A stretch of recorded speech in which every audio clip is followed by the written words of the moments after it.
everybody, and welcome back to another episode of Soul Care Nomad. My name is Matthew Wilbanks. I'm here with my good friend and mentor, Dr. John Okinaga, who is just loving life at the moment. We are still just hanging out in the same room, just looking at everything. You know, I've never commented on this, but I'm very curious. Is that a shofar? Yeah. Okay. Why do you have a shofar in your office? My dad. So my dad he does a Seder he used to do a Seder every year. And my dad is like the biggest nerd out. You want to talk about nerd? Yeah. My dad's photo should be like, boom, nerd. Yep. When he, this is probably where I got my research skills from. When he wants to know something, he goes full PhD research nerd. Wow. So a couple decades ago, back when I was still being stupid, my dad researched the Passover, and he started. He does a legit Seder at church. Whoa! Like unleavened bread, all of the fruits, vegetables, types of foods that they had at Passover 2,000 years ago or whatever. Yeah. He does a legit Seder. And in the process of his research, shofar. Huh. And that's an actual whatever, like a Jewish, not blanket, a Jewish whatever. Oh, a prayer shawl? Yeah. Or, not shawl, prayer mat.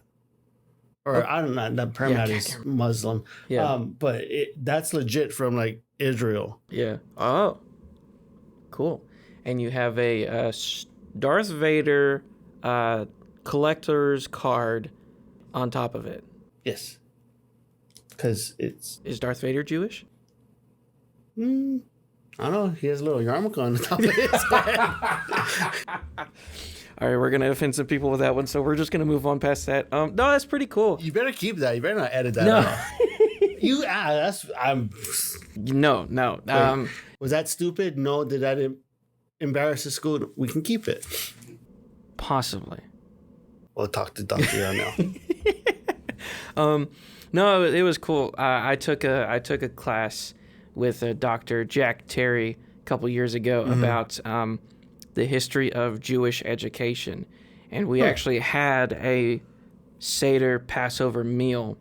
And we've talked about some of the significance of it in my church growing up and sort of that. But to actually like have it was pretty cool. Yeah. Even though it was, in class with a bunch of random people, it was still pretty cool. And then after that, we went to Karshan's and had good old fashioned Jewish deli sandwiches, and it was fabulous. But I saw that and I was like, I know it's a shofar, but I need to figure out where he got it because that's been getting at me. So today, last episode, I guess we talked about how families can best love their addicts and what are some things a church can do. And you're probably expecting this to be talking about how do you best love your addict. We're not. Nope. Tune in some other later. Time. We're taking a break from that. We're not going to talk about drugs from this point onward unless we do.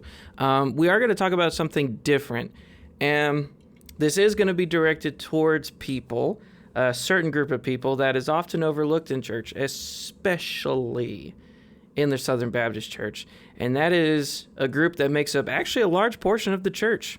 And it's singles. Mm-hmm.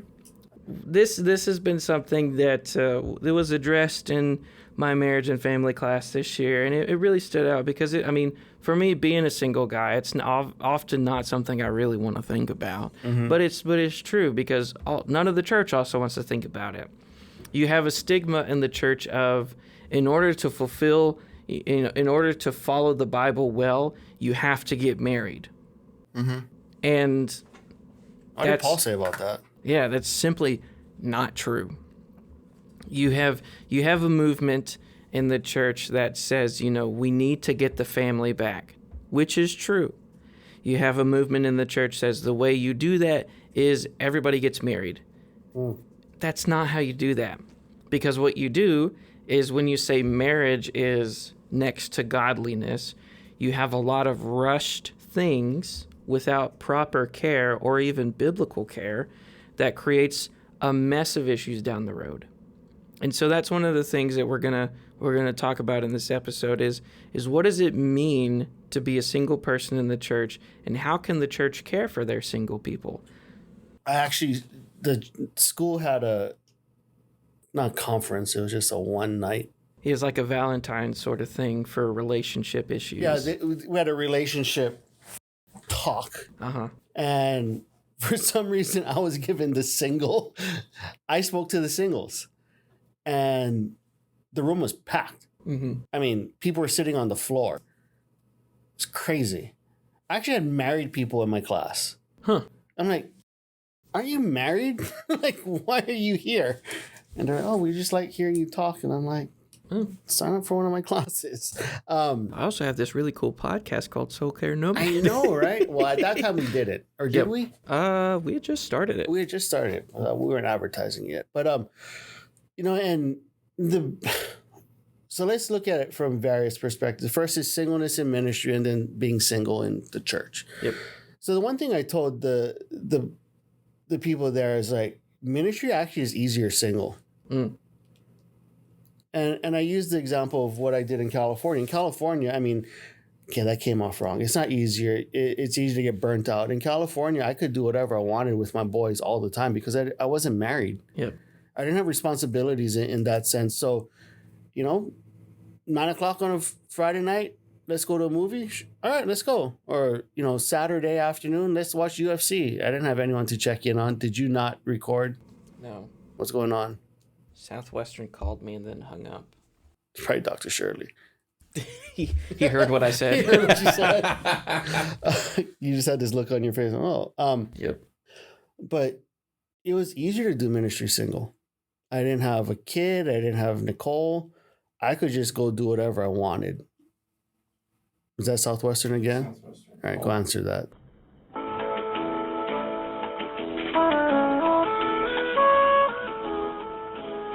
I haven't scheduled a move-out appointment.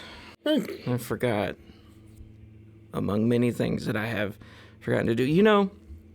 Talking about single people and everything and not having a spouse to help them be reminded of things. I called our good friend John Hofecker in the registrar's office a couple weeks back because I had forgotten to apply for graduation before the deadline. I started the process and then completely forgot to finish it. And I started it like at the beginning of the semester. And I was like, oh, I don't remember something, so I need to just wait and do it later. And I missed the deadline. You idiot. Yeah. And I called registrar, and John picked up. I was like, hey, John, it's Matt. I'm going to cut it to you straight. I forgot to apply for deadline. And he goes, I knew you would be a trouble kid. So, anyways, what were you saying? Matthew, you're driving me nuts. So we were talking about singleness in ministry and how single, and I want you to keep that because no, this whole conversation you had, because it shows, the downside of singleness.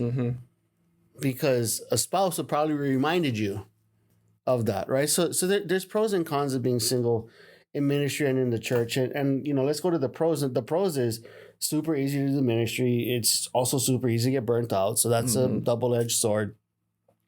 You can open your home to people at any time without having to worry about, getting approval from your spouse. But singleness is also lonely. So it's now, are some called to be single? Absolutely. Are some called to be married? Absolutely. Where do you land? I don't know. I'm not God. But I think that's a conversation that you need to have, one with your Father in heaven, and two with the person who's discipling you. And what does it actually look like? So the pros of singleness: more free time, less restrictions on who you work with. Hey, and what I mean by less restrictions on who you work with, like we shared in the last episode, was my people or group are those who struggle with addictions. I've used to work with murderers. I used to work with guys who had been convicted of sex crimes. You know, I could work with anyone. Mm-hmm. When I had James, when I got married, it narrowed. Yep. And then when I had James, it narrowed even more. I'm very selective now on who I allow into my home because my priority is my family. Yep. So the pool of who you work with shrinks from marriage or from singleness to marriage. So that's something in a ministry context. But it also, from singleness to marriage, it can also grow because it is very unwise for a man to work with ladies or a lady to work with men. And so... Not unwise, it's just plain stupid. Yeah, and so what you do when you get married is you open up people who you can work with along with your spouse. But for me as a student minister, what does this mean for me? It means if one of my female students walks in, my door is open. Either that or children's minister right next to me, I say, hey, can you step in and just be present while I talk to her? Like, those are things that need to take place because we need to protect ourselves in those moments, especially for me as a single guy. But, if you're married, you can say, hey, you know what? Why don't you and my wife find some time to talk? I can set that up for you. I can get that going. So it is, again, pros and cons. It opens up a lot of doors for you if you're in a ministry position, if you're married, to work with ladies. But as a single person, you can work with any sort of convicted felon because you don't have to, Yeah. I'm not the strongest person, but I do think I have good survival instinct if I ever get caught in a situation. But, run. Exactly. But there is that thing of you can work with all types of people and don't have to worry about the safety of others. I think, the word of wisdom, because you're talking about going from singleness to married, don't rush that either, because if you marry the wrong person, that's an absolute unmitigated disaster. So be wise as you individuals who are single, like, don't settle. Yeah. Don't settle for less than what God has in store for you. Yeah, because that was one of the things I mentioned at the beginning, is because there's so many voices in the church today that say marriage. I've heard someone say that marriage is necessary for ministry, and it's in some parts sure, but in a lot of parts it's not. So then Paul would be disqualified. Paul would be disqualified. Jesus would be disqualified. We're not just trying to play semantics here. We have legitimate evidence that Paul, being a single man, was able to go on 3 missionary journeys, plant I don't know how many churches, and be able to lead them from afar in a way. And some people make the argument, well, he wasn't a pastor of those churches. That's true. But is that really going to be the disqualifier? If you have a man of God who comes in who is a wonderful person and who you've seen his resume and you think, wow, this guy is such a great leader. He's been, his references say great things about him, but he's not married. So according to our bylaws, we can't hire him. Like, that's ridiculous to me. Are there some precautions and some warnings? Yeah, you have to put them in place because it's different. Yeah. But does that disqualify someone? No, I think it's ridiculous. This is me just being me, right? I think part of the reason why they want the pastor to be married is because it's also a package deal. Yep. And they want to see, what are we getting with his wife? So I don't think it's necessarily always the singleness part. It's like, well, it's a package. So what if, hey, you're great when we hire you, and then you marry the evil witch from the West? Yeah. Well, this was an issue that the church I grew up in ran into, is the youth minister at the time, this was when I was a kid, so I wasn't even close to being in student ministry. Youth minister at the time was a married guy, and him and his wife opened up their homes pretty often. And his wife offered alcohol to minors. That's good stuff. Yep. So the church got rid of him because it's just like this. That's illegal. That's the issue with rushing a marriage. You have to make sure, men, your wife is also called to student ministry. In the same, because it's the same thing. If you're looking at going on the mission field and you're a married couple, you and your spouse must have the same call, because your life and their life will be miserable. Case in point, William Carey. His wife was not called to the mission field, and this was 1800s. This was the father of modern missions. You know who's writing a dissertation on that? Who? Chandler. Yeah. Yeah. It's crazy because we have to be careful to take care of our spouses as well. But if you're single and you're called to do something, guess what? It's just you, party of one. Yeah. You go for it. And I think that's often,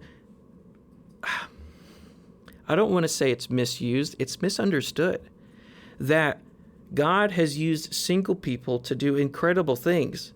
Yeah. He's also used married people to do incredible things. I mean, just look at Priscilla and Aquila in the New Testament, how Paul took them and discipled them, and then in turn, they discipled Apollos. Like, married people can do incredible things, but Paul was single, and he discipled a married couple. Yeah. There is value to being single in today's church, and it's very easy for us to overlook that because, well, a lot of, the normative way to live in Scripture is to seek marriage because it's a good thing. God designed it to be good. Exactly. Well, because if you look at, why is marriage important, or, we're not just talking about, because what is the example that God or the Bible uses about the church? It's marriage. As Christ loved the church. Which is, that's 1 Corinthians 7, which has that, has that part. Or no, that's Ephesians 5, where it says, husbands, love your wives as Christ loved the church and gave himself. Like, there is that sacrificial part. And then you look at 1 Corinthians 7, it is about, hey, there are difficulties in marriage that single people don't deal with. And this isn't to do a deep dive of 1 Corinthians 7, but I think it's important to point out.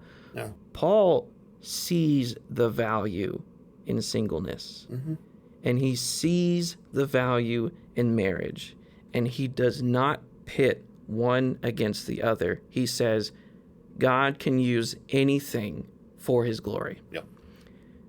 And the issue with the church today is that we see the single person and think, oh, they're good for, brute work labor whenever we have our deacon widow work day to go rake up some leaves and help out with that. Or, oh, is someone moving? We'll call the singles ministry and we'll get them involved.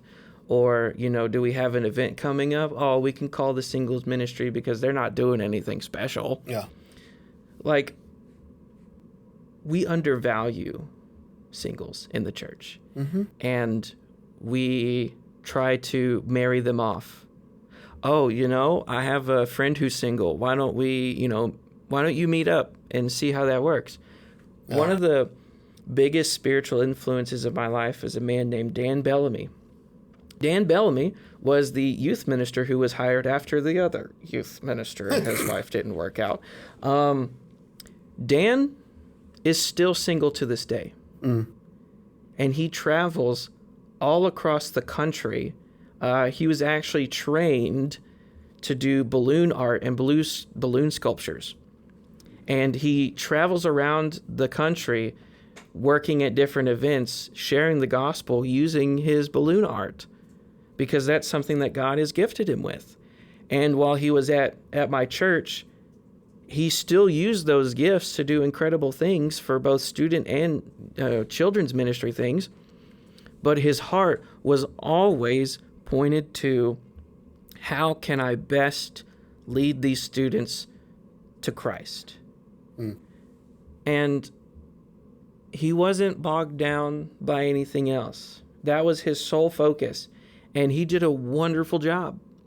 I mean, even though I was in, he left while I was still in youth, he had a huge impact on my life to the point where he was traveling through town about a year ago, and he messaged me over Facebook. He's like, hey, I'd love to touch base with you and grab lunch. And it was a great hour and a half that we just spent talking and catching up.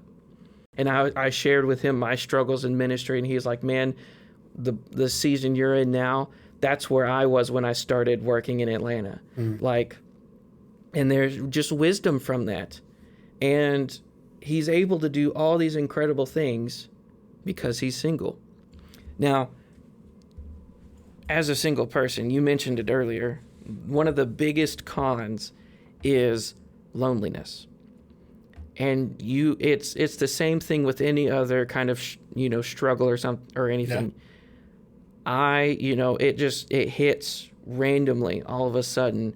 So I was like, I'm just gonna go walk around Target because they normally have pretty nice shirts for not too much money. So I walked around Target. Well, everybody and their girlfriend decided to go walk around Target as well. And so I'm like, that's why you buy stuff off of Amazon, Matt. For real. But well, here's my thing. Like, my suggestion to you, because we're not going to have as much FaceTime moving forward because you're leaving next week. You need to find community where you're going.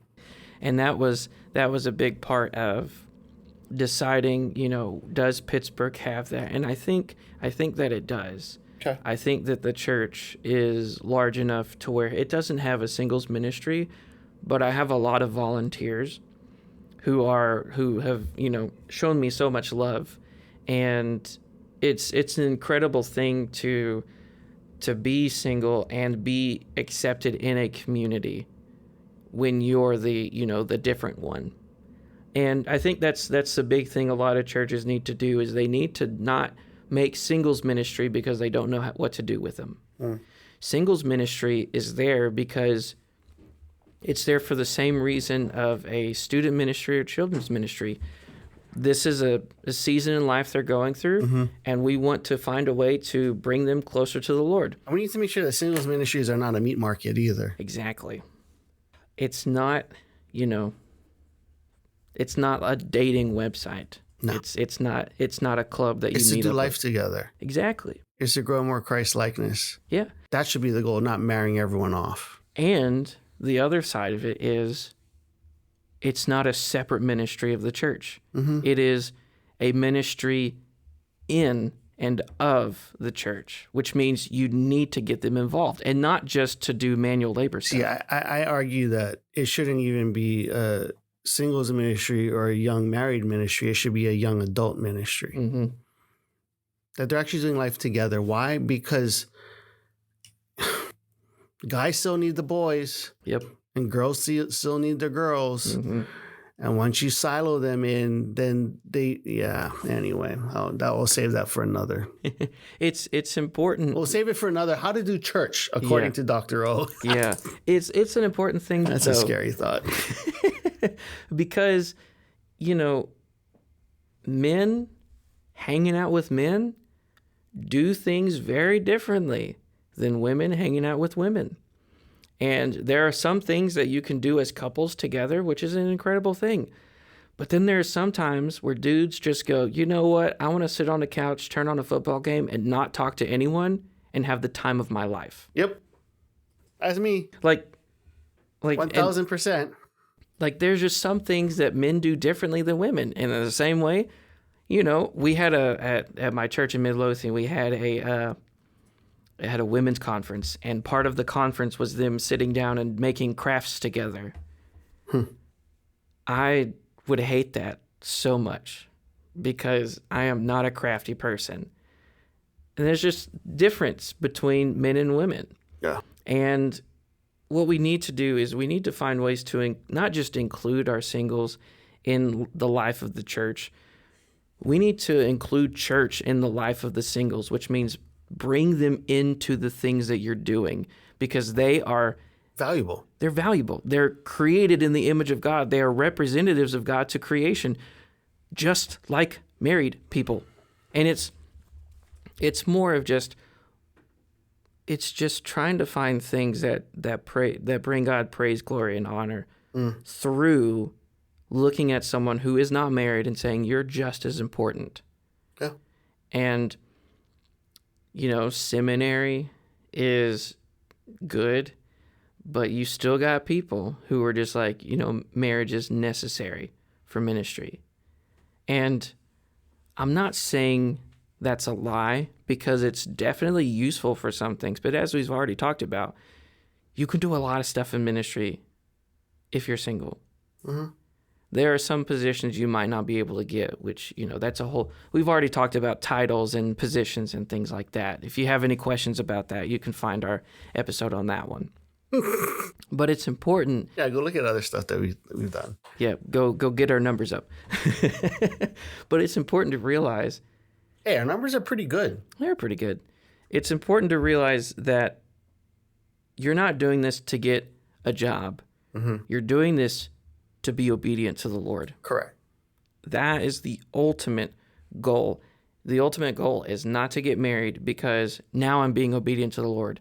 Mm-hmm. The ultimate goal is the Lord is leading this man or this woman into my life. Yeah. And if I'm going to be obedient to the Lord, I should marry this person. Because obedience might also be, I need to avoid this person and I don't need to be near this person because we are going two separate ways. Yeah. I'll shut up. It's just something, again, don't be quick to marry. Wait for the right one. Yep. So that's pretty much it. Doctor, you had your soapbox. There's mine. Do I want to get married? Absolutely. Mm-hmm. But as I say every time I go and see my family, it's not for a lack of trying, Grandma. It's okay, Grandma. We still love you. I still love my grandma because I text her because I recently bought a hoodie and I didn't realize the bottom of it was frayed a bit. And I texted her as like, hey, could you, because she is a seamstress to the nth degree. And I was like, hey, I bought this hoodie. It's messed up at the bottom. I didn't realize it when I bought it. Do you think you could fix it for me? She goes, oh yeah, I'll just send it over to your mom and I'll work on it and send it back to you. I was like, oh, thanks, Grandma. Sweet. Yep. So that's what grandmas are useful for. That they're more useful than that. Just that. Grandma. I'm just kidding. I don't know, Grandma smack him. Wouldn't be the first time. Doctor, do you have anything else? Any final thoughts on this? No, you did a good job. Thank you. And we now have a new tagline and every single podcast with. So I got to use my new tagline today. Thank you so much for listening to Soul Care Nomad. All our stuff's in the description, and we will see y'all in the next one. Yeah, be good and don't be stupid. All right. Bye, everybody. Bye.